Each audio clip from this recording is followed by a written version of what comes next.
나무붓다야. 여러분 안녕하십니까? 오늘은 삼국시대의 불교 미술을 통해서 당시를 살았던 사람들이 어떤 신앙심을 가지고 있었는지 한번 살펴보도록 하겠습니다. 어떻게 생각해 보면 불교가 전래된 지 얼마 안 된 상태이기 때문에 사람들이 불교에 대해서 제대로 알고 있었을까? 불상 앞에서 어떤 것을 기원해야 되는지 잘 제대로 알고 있었을까? 이런 부분이 궁금하실 수 있을 텐데요. 한번 실제 남겨진 자료들을 통해서 당시 사람들의 마음속으로 한번 들어가 보는 그런 시간이 될 것 같습니다. 우선 불교 의례 중에서 가장 대표적이고 가장 중요한 것 중에 하나가 절인데요.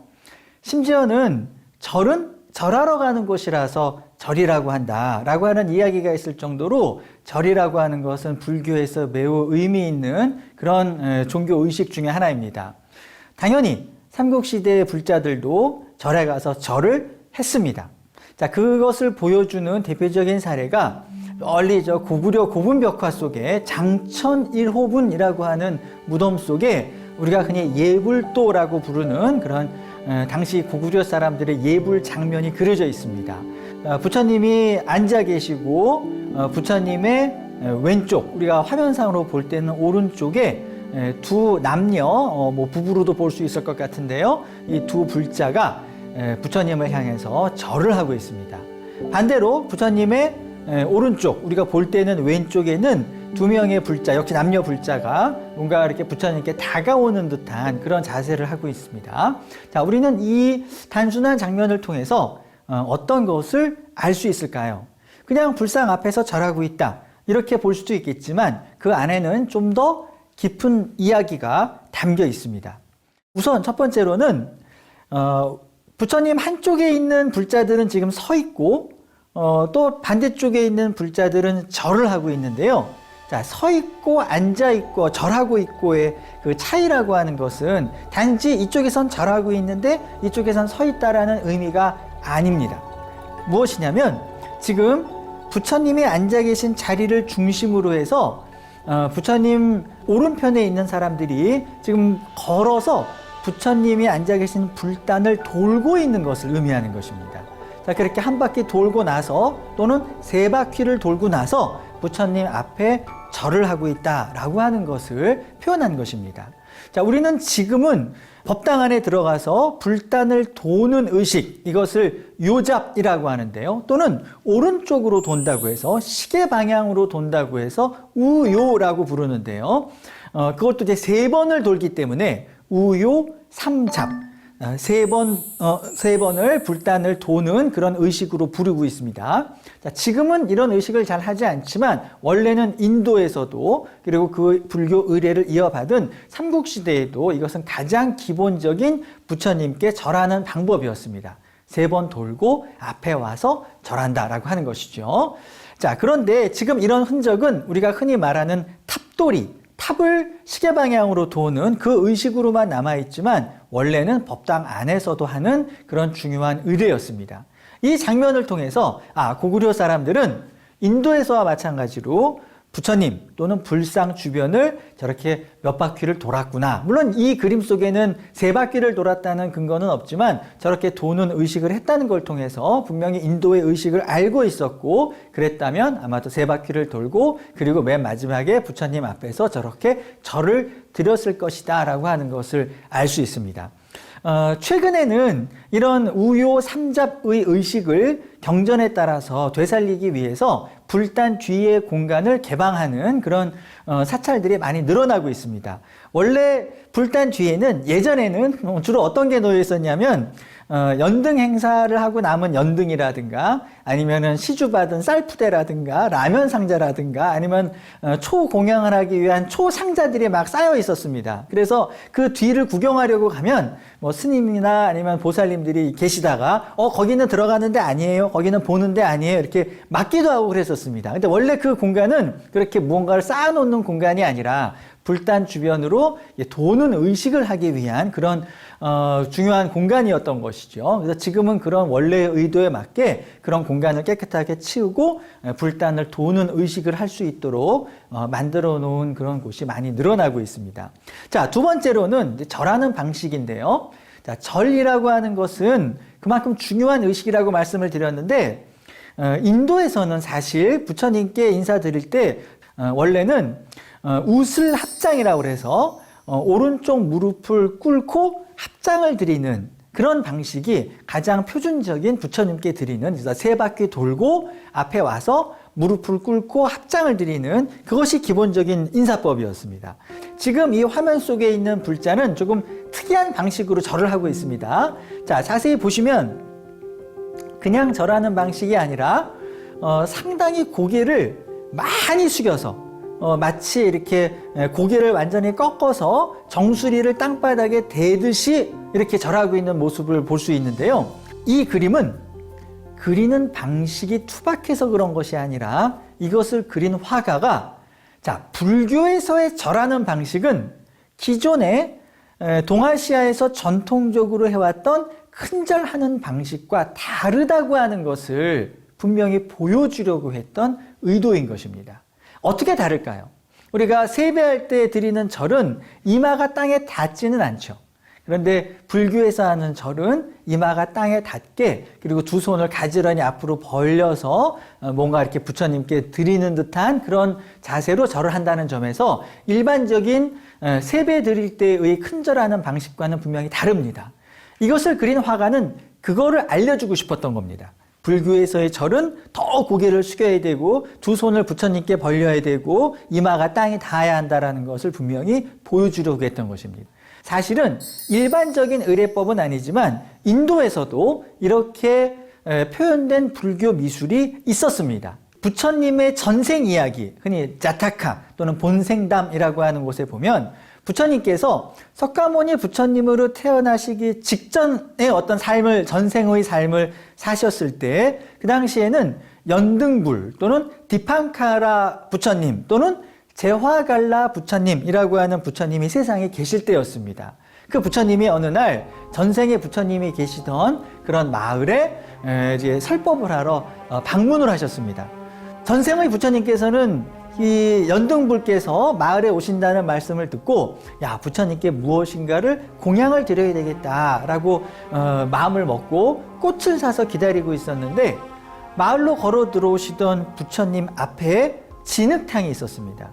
아마 부처님이 그 진흙탕을 그대로 걸어오신다면 발이 진흙을 밟고 지저분해지실 거기 때문에 그걸 보고 이 전생의 부처님은 얼른 자신의 머리를 풀어서 그 진흙탕 위에 펼쳐놨습니다. 그리고 부처님께서는 연등불, 지금의 부처님이 아니라 이제 전생의 부처님이시죠. 그 연등불께서는 그 전생의 부처님이 깔아놓은 머리카락을 밟고 그 진흙을 지나가셨습니다.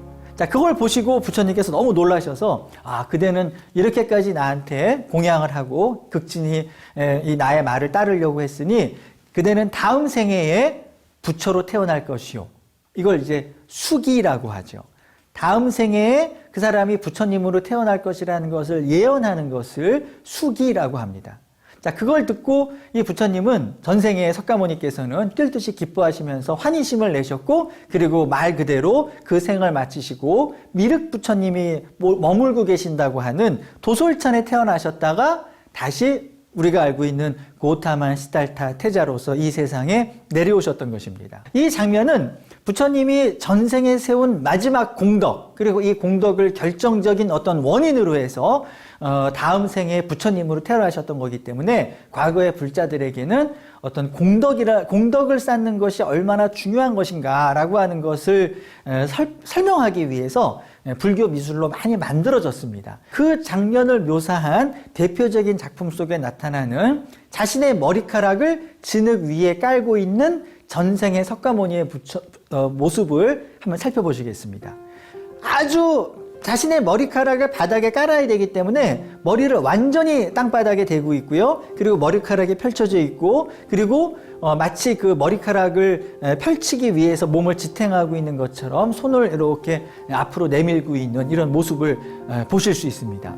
자신의 온몸을 던져서 부처님께 공양하겠다라고 하는 깊은 신앙심의 표현인 것입니다. 특수한 상황이었죠.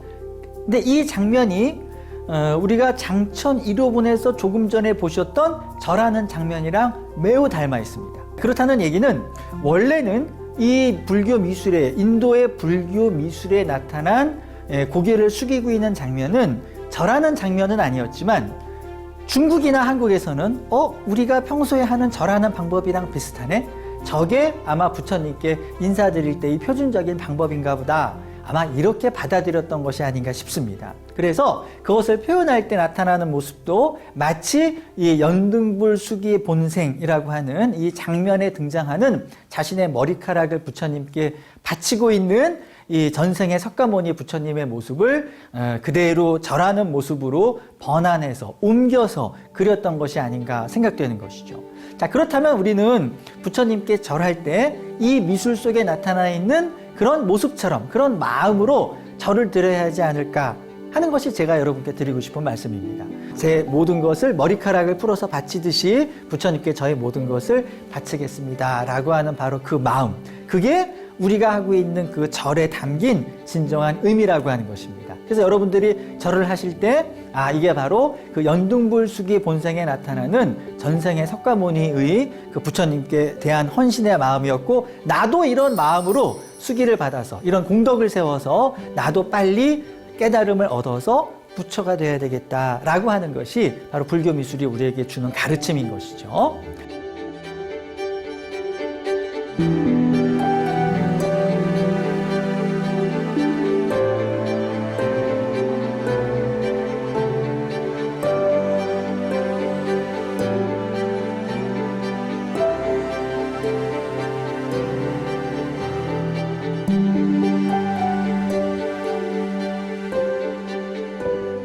이런 장천 1호분 속에 나타나는 불자들의 마음은 그대로 불상 제작으로 옮겨가게 되었습니다. 자신들은 불상을 보고 또는 부처님을 뵙고 이렇게 절을 드리면서 공덕을 쌓을 수 있지만, 이런 부처님을 볼 수 없는 사람들을 위해서 불상을 만들어서 절을 할 수 있는, 부처님께 뭔가 자신을 의탁할 수 있는 기회를 만들어주기 위해서 이런 불상들을 만들어서 널리 퍼뜨렸던 것입니다.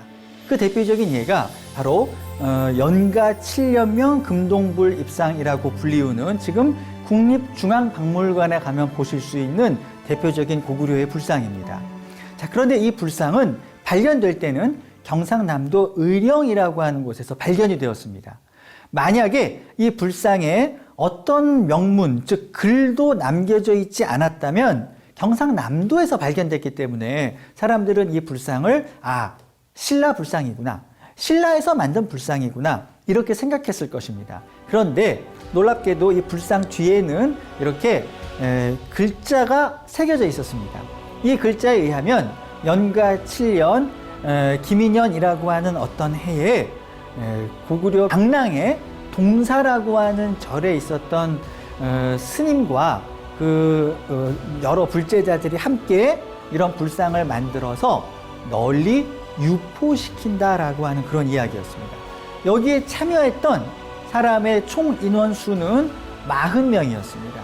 그리고 이런 마음형에서 천불, 이런 불상을 1000개를 만들어서 널리 유포시킨다라고 하는 것이었죠. 자, 이 불상이 처음에는 그냥 경상남도에서 발견된 것이 우연이라고 생각했습니다. 그러나 여기에 이 글을 읽어보시면 이 사람들은 불교가 아직 전해지지 않은 곳에 이런 불상을 만들어서 널리 보급을 해서 불교가 널리 퍼지고 불교를 잘 몰랐던 사람들도 불교를 알게 돼서 자신들이 부처님을 불상을 통해서 만나 뵙고 이 부처님께 절하고 부처님께 공양을 드리고 할 수 있는 그런 공덕을 쌓을 수 있는 계기를 만들기 위해서 이런 불상을 널리 퍼뜨렸던 것입니다.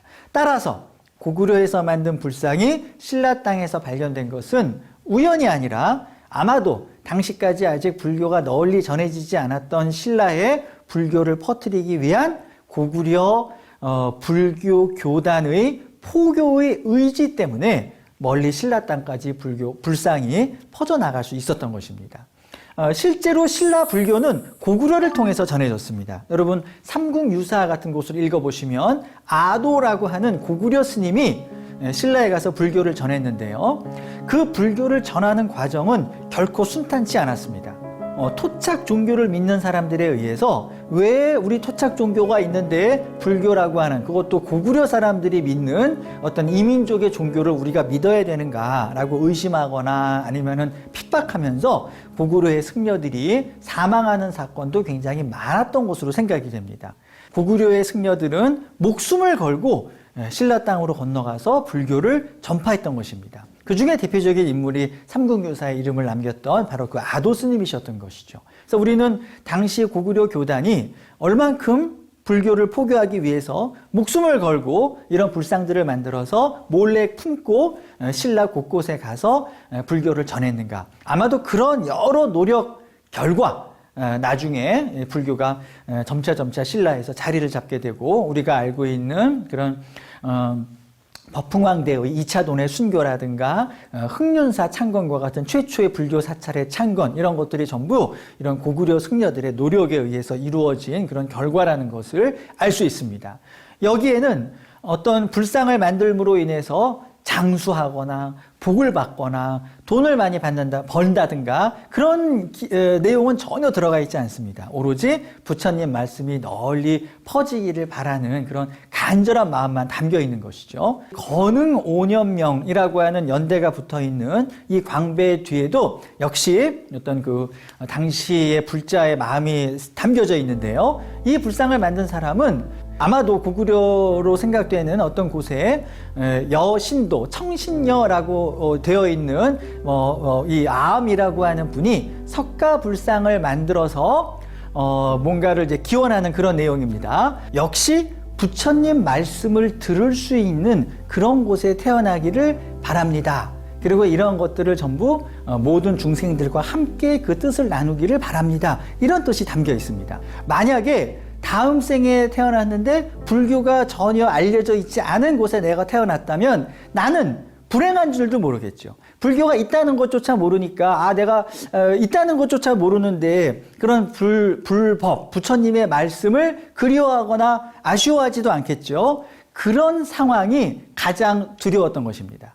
그런 곳에 가서 아무것도 모르고 부처님 말씀이 전해지지 않는 곳에 태어났는데도 아쉬운 것도 모르고 그냥 인생을 낭비하는 그런 삶이 되지 않도록 부디 우리 부모님이든 나든 죽은 다음에 반드시 부처님의 말씀을 다시 들을 수 있는 그런 곳에 태어나게만 해주십시오 라고 하는 게 삼국시대 불자의 마음이었던 것입니다. 다음 생에 좀 더 좋은 사람이, 좀 잘 사는 사람으로 태어나게 해주세요. 다음 생에 금수저로 태어나게 해주세요. 지금이라도 복권 당첨되게 해주세요. 이런 바람은 삼국시대 불자들의 마음속에는 전혀 존재하지 않았습니다. 그래서 이런 걸 보면 불교가 전래된 지 그렇게 오래되지 않았지만 그 당시 사람들의 마음이 우리들의 마음보다 훨씬 더 불교에 깊이 있고 그런 그 진정한 그런 믿음을 가지고 있었구나라고 하는 것을 알 수 있는 그런 내용들이라고 볼 수 있습니다. 경사년명 또는 이제 간지명을 따라서 신묘명이라고 부르는 이 불상은 아미타 불상을 만든 것입니다. 이 명문에 보면 이제 무량수불이라고 되어 있는데요. 자, 조금 전에 보신 불상은 굉장히 옷주름도 날카롭고 뭔가 이렇게 강한 아우라가 뿜어져 나오는 듯한 그런 불상들이었다면 이 부처님은 좀 살도 좀 투실투실하고 그리고 입체감도 많이 생겨나고 옷자락도 날카롭지 않고 조금 이렇게 부드러운 그런 옷자락을 하고 있습니다. 그래서 날카로운 고구려의 불상이 좀 부드러운 방식으로 바뀌어가는 것을 보여주는 그런 작품의 예인데요. 보시면 좌우에 부처님을 협시하고 있는 보살상이 그전에는 두 보살상이 똑같이 표현되어 있는데 여기에 보시면은 보관의 모습이 달라요. 하나는 위로 이렇게 솟구치는 듯한 모습이고 한 보살상은 위로 펼쳐지는 듯한 그런 모습입니다. 그리고 손 모양도 처음에는 좌우를 똑같이 하고 있었는데 이제는 좌우의 보살상이 손 모양도 바뀌어가고 있고요. 자, 이런 양쪽의 보살상을 똑같이 묘사하던 것에서 좌우 대칭으로 바뀌면서 보관의 모습도 바뀌고 하는 이런 것이 담고 있는 어떤 의미가 무엇일까요? 왜 좀 더 정성스럽게 두 보살상이 서로 다르다는 것을 보여주고자 하는 것일까요? 그전에는 부처님만 중요했습니다. 석가모니 부처님 또는 천불 중에 어떤 부처님 아니면 이런 무량수 부처님을 우리가 모셨다라는 것만 중요했고 그 양옆에 보살이 서 계시더라도 그 보살이 어떤 의미를 가지고 있는가는 중요하지 않았습니다. 그런데 점차 대승불교의 교리가 발전함에 따라서 대승불교는 이 보살의 종교, 보살의 가르침이라고 할 수 있을 만큼 보살이 굉장히 중요한 의미를 가지고 있거든요. 그래서 관음보살이라든가 또는 문수보살이라든가 지장보살이라든가 이런 보살의 중요성이 점차 증대되면서 부처님의 왼쪽에 있는 보살은 이러이러한 보살님이고 오른쪽에 있는 보살님은 이러이러한 보살님이다. 이제 이런 것을 구분해서 표현할 필요가 생겼던 것 같습니다. 그래서 과거에는 똑같이 표현되었던 좌우의 보살을 조금씩 다르게 표현하는 그런 어떤 그 표현 방식이 나타나기 시작한 것이죠. 그래서 대승불교의 교리가 좀 더 발전하고 무르익고 있다. 이런 것을 짐작할 수 있습니다. 자, 이 명문의 내용을 보면은 역시 당시 사람들의 어떤 바람이 담겨 있는데요. 이 내용은 한 5사람이 이 불상을 만든 것입니다. 근데 그 중에 한 분은 스님이셨어요. 그리고 나머지 4사람은 그냥 불제자, 제가 신도인데요.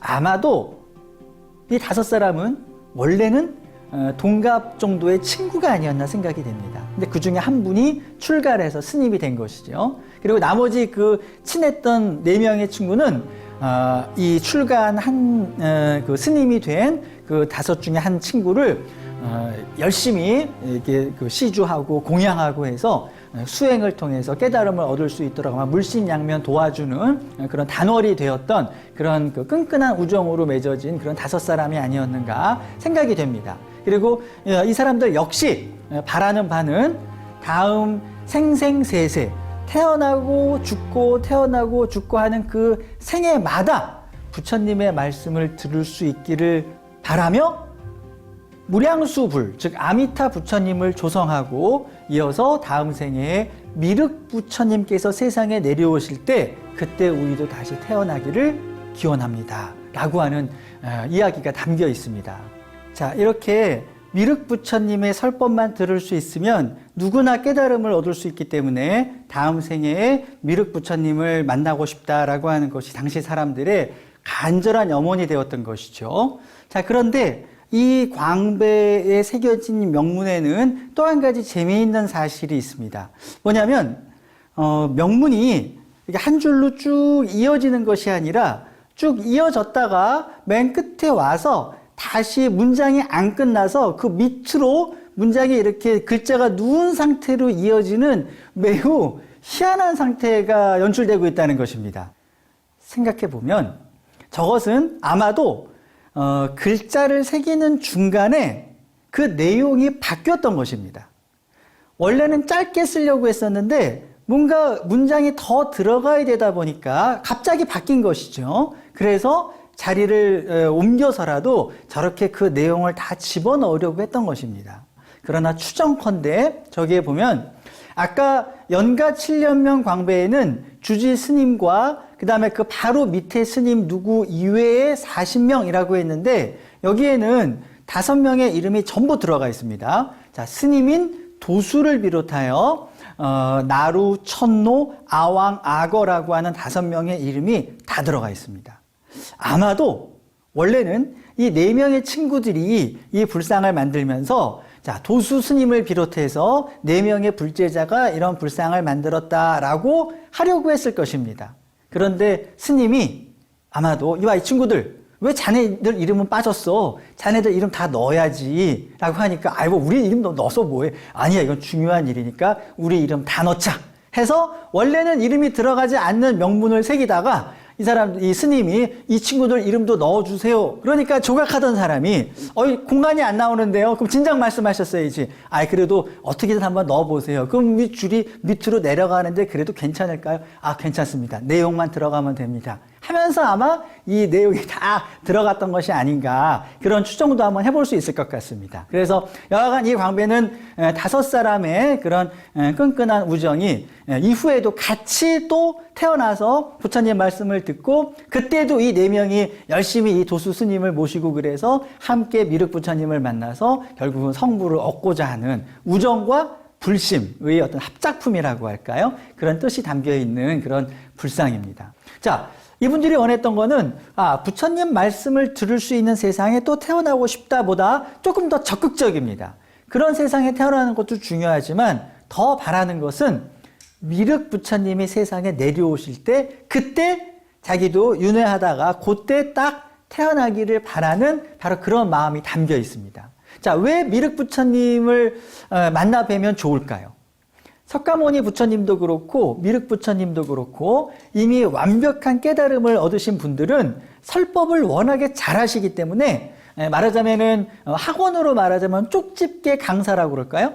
강사가 강의를 잘하면 대학에 잘 들어가겠죠. 그죠? 다른 분들보다도 부처님이 워낙 설법을 잘하시기 때문에 부처님의 설법을 들으면 전부 깨달음이라는 대학에 다 쉽게 들어갈 수 있는 겁니다. 그래서 우리가 명강사를 만나고 싶은 것처럼 석가모니 부처님도 그런 분이셨는데 이제 석가모니 부처님이 열반에 드셨으니까 다음으로 미륵 부처님이 오시면 3번의 설법을 하는데 그 3번의 설법은 첫 번째로는 이제 우등반 수업입니다. 그 다음에는 보통 학생들을 위한 수업, 3번째는 열등반 학생들을 위한 수업입니다. 그 3번의 수업, 첫 번째 수업에 깨달음을 못 얻었으면 두 번째 수업에 좀 더 쉬운 설법에서 깨달음을 얻고 거기서도 깨달음을 못 얻었으면 이제 열등반 학생들의 수업에 가면 어쨌든 누구든 깨달음을 얻을 수 있다. 이게 바로 미륵 부처님이 왔을 때 일어나는 그런 불교적인 기적입니다.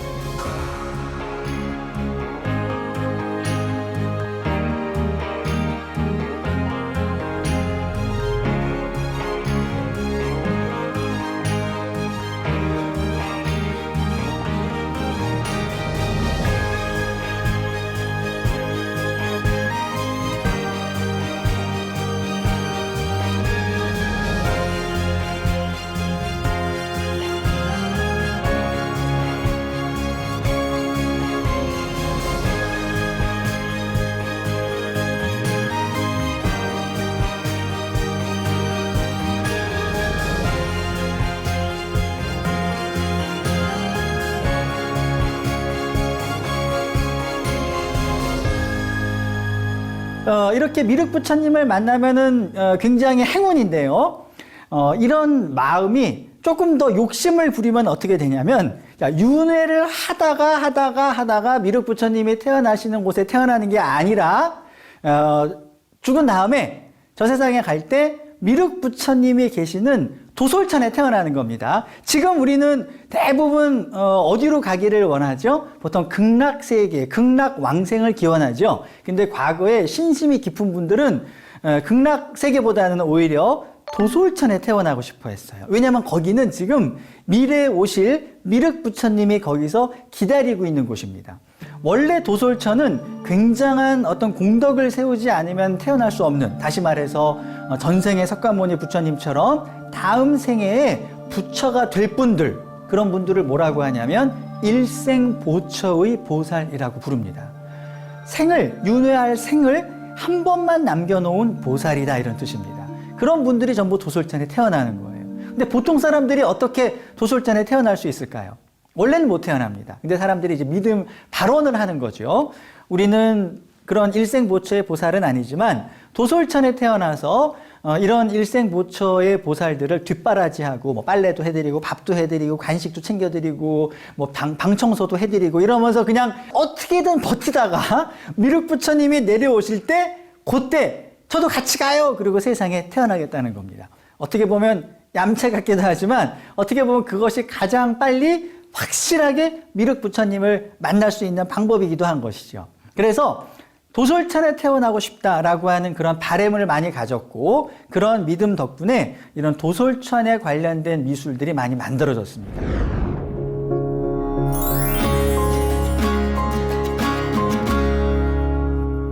자, 중국의 경우에는 도솔천을 표현하는 방법이 지금 화면에 보시는 것처럼 가운데 앉아있는 미륵보살 어떻게 앉아 계시냐면 의자에 앉아서 발목을 교차하고 이렇게 앉아 계시는 모습입니다. 자, 그리고 그 좌우에는 어떤 분들이 앉아 계십니까? 그렇죠. 우리에게 익숙한 모습이죠. 반가사유상이 양쪽에 앉아 계십니다. 자, 이 모습이 중국이나 실크로드에서는 전형적으로 도솔천에서 다음 생을 기다리고 있는 미륵보살을 표현하는 방법이었습니다. 자, 그런데 이상하게도 한국에서는 저렇게 발목을 교차하고 앉는 보살상이나 불상을 잘 만들지 않았습니다. 왜 안 만들었는지는 알 수 없습니다. 이런 것이 한국이 중국으로부터 불교 미술을 받아들였지만 중국과 달랐던 점 중에 하나입니다. 중국에서는 분명히 미륵보살을 표현하는 방식을 우리는 받아들이지 않고 대신에 그 옆에 앉아 있었던 반가사유상을 데려와서 이분을 미륵보살로 만들었던 것입니다. 자, 근데 그 과정에서 몇 가지 거쳐야 되는 일들이 있었는데요. 자, 방금 보셨던 중국에서의 반가사유상은 주인공이 아니라 일종의 조연이었습니다. 조연이었던 배우를 데려다가 주연으로 만들어야 되는 거예요. 자, 그러면 연기하는 방식도 달라져야 되겠죠? 엑스트라나 조연이 하던 연기를 주인공이 똑같이 하고 있으면 안 되겠죠. 그래서 한국에서는 이런 반가사유상을 받아들였지만 뭔가 주인공, 즉 가장 중심적인 존재인 미륵보살로 만들기 위해서 더 다양한 변화를 시도하게 됐습니다. 자, 우리가 알고 있는 대표적인 반가사유상은 지금 화면에 보시고 있는 일월식 보관 반가사유상인데요.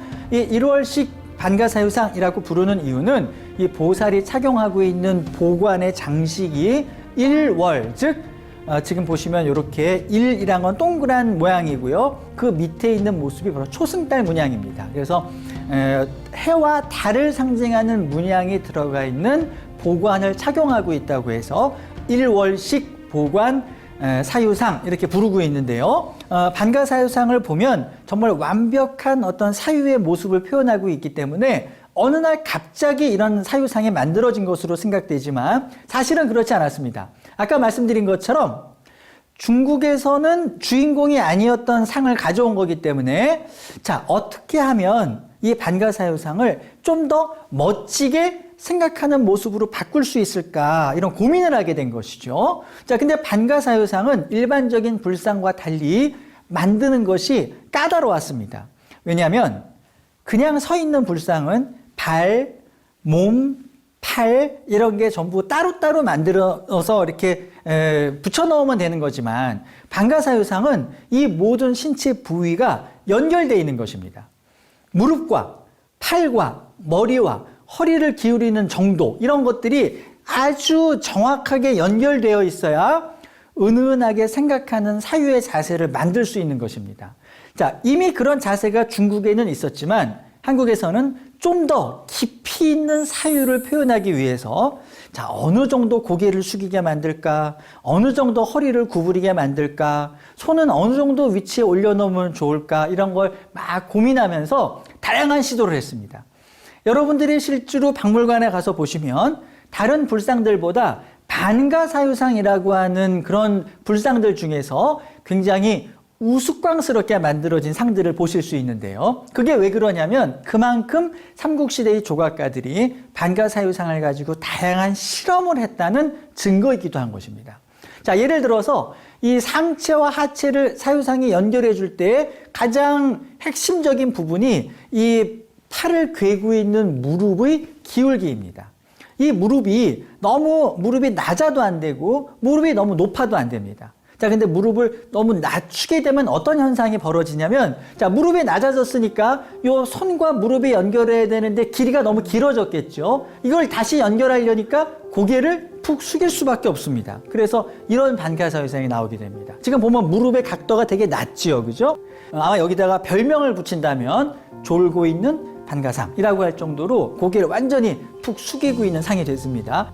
그러면 무릎을 너무 낮추면 안 되겠구나, 무릎을 이번에 좀 높여보자 하고 무릎을 너무 높였어요.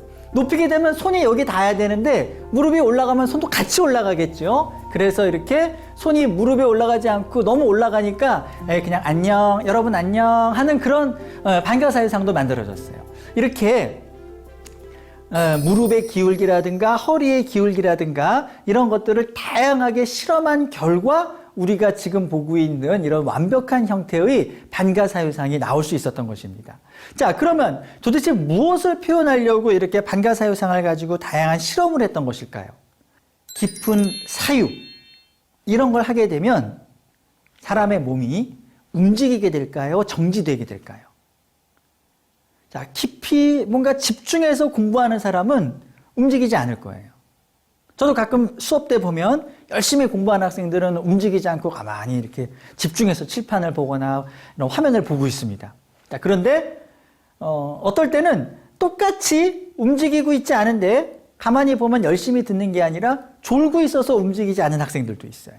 자, 정말 집중해서 움직이지 않는 것과 그냥 맹 놓고 졸고 있어서 움직이지 않는 것과 어떻게 구분할 수 있을까? 그것을 조각적으로 어떻게 표현할 수 있을까? 자, 몸은 움직이고 있지 않지만 뭔가 지금 이 보살이 그냥 정지되어 있거나 졸고 있는 것이 아니라 머릿속에서는 무엇인가를 막 생각하고 있다라고 하는 것을 표현할 필요가 있는 것입니다. 정지되어 있는 사유상의 몸 표면에 물이 흐르고 있는 것처럼, 우리가 생각을 물 흐르듯이 한다고 하잖아요. 마치 이 표면에 물 흐르고 있는 것처럼 옷자락이 휘감고 있습니다.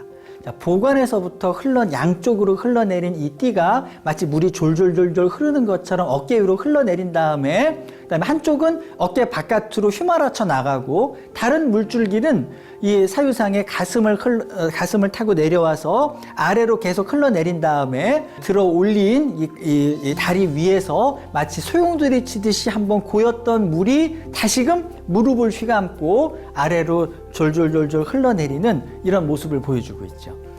반가사유상은 가만히 정지되어 있지만 그 옷자락에 마치 머리끝에서 발끝까지 옷자락이 흘러내리는 것처럼 보이게 하면서 무엇인가 그 움직임을 표현하는 것, 멈춰있는 가운데 움직임이 표현을 감싸고 있는 듯한 이런 정중동의 어떤 표현을 통해서 가만히 앉아서 깊은 사유에 빠져있는, 그래서 자고 있는 것이 아니라 사실은 치열한 어떤 생각이 진행 중이다라고 하는 것을 이 사유상을 통해서 표현한 것입니다.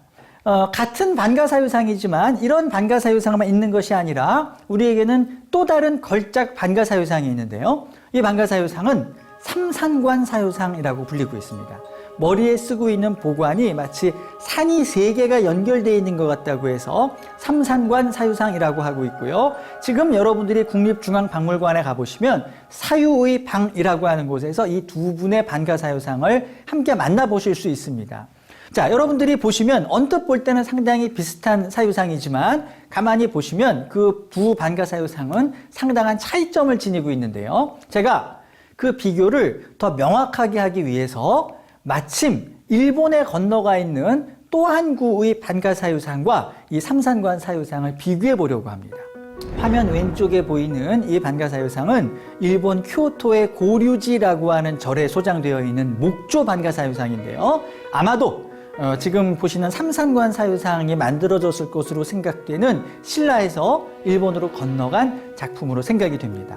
자, 역시 서로 굉장히 닮고 똑같아 보이지만 가만히 보시면은 두 작품이 표현하고자 했던 것이 다르다는 걸 알 수 있는데요. 우선 목조 반가사유상은 하체 부분을 보면 아래 위로 긴 사각형 형태를 하고 있습니다.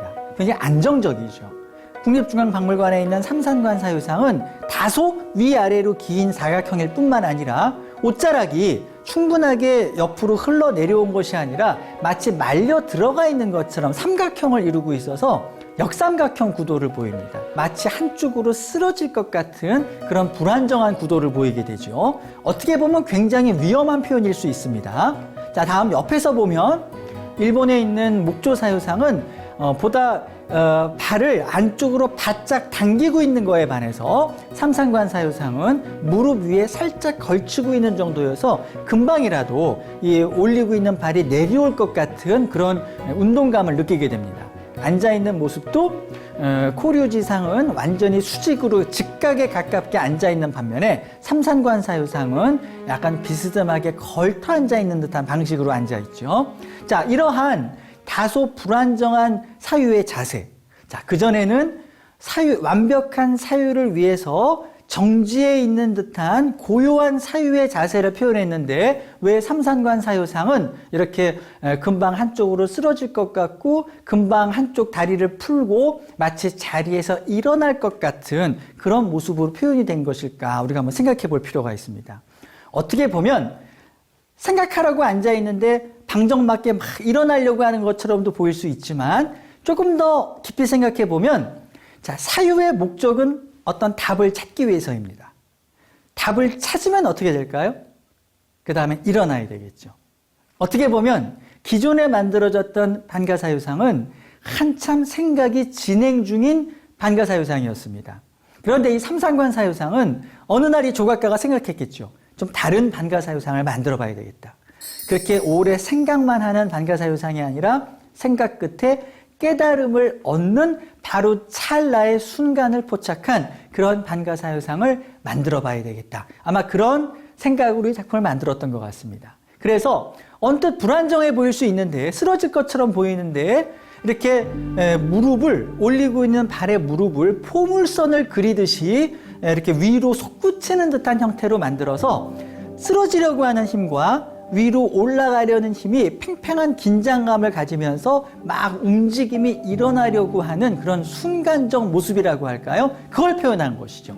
마치 아르키메데스가 목욕탕에서 부력의 원리를 깨닫고 유레카! 그러면서 그 목욕탕을 뛰쳐나온 그 순간의 모습처럼 앉아서 생각을 하다가 깨달음을 얻는 순간 드디어 알았다! 라고 하면서 자리를 일어나려고 하는 바로 그 순간의 모습입니다. 그래서 같은 사유상이지만 고류지상은 사유의 기쁨, 사유의 평안함을 표현한 미소라면 이 삼산관 사유상에 표현한 미소는 바로 깨달음의 그 순간, 깨달음의 미소라고 할 수 있는 그런 또 다른 새로운 세계를 표현한 그런 조각 예술이라고 할 수 있겠습니다. 자, 지금 보신 것처럼 반가사유상 역시 실크로드를 통해서 중국을 통해서 한국으로 전해졌습니다. 그러나 원래는 보조적인 역할이었던 존재를 우리는 주인공으로 만들었고 그 주인공이 하고 있는 생각을 더 깊이 있게 표현하기 위해서 전혀 다른 예술성으로 변형시켰으며 더 나아가서는 깨달음의 순간을 나타내는 작품으로 승화시킨 이런 발전하는 단계를 한국에 와서 한국 고유의 미술의 양식으로 발전하는 단계를 살펴보실 수 있었습니다. 자, 삼국시대의 불교 신자들, 우리보다 훨씬 더 부처님께 대한 믿음과 헌신이 강했던 사람들이었고요. 그리고 미륵 부처님, 보살님이 기다리고 계시는 도솔천에 태어나서라도 부처님과 함께 세상에 태어나서 깨달음을 얻고자 했던 염원을 가졌던 불자들이었습니다. 그리고 그런 마음이 결국은 우리가 지금 박물관에서 볼 수 있는 이런 걸작 미륵 보살상을 탄생시킨 계기가 되었던 것입니다. 자, 오늘은 여기까지 하겠습니다. 다음 시간에 뵙겠습니다. 감사합니다.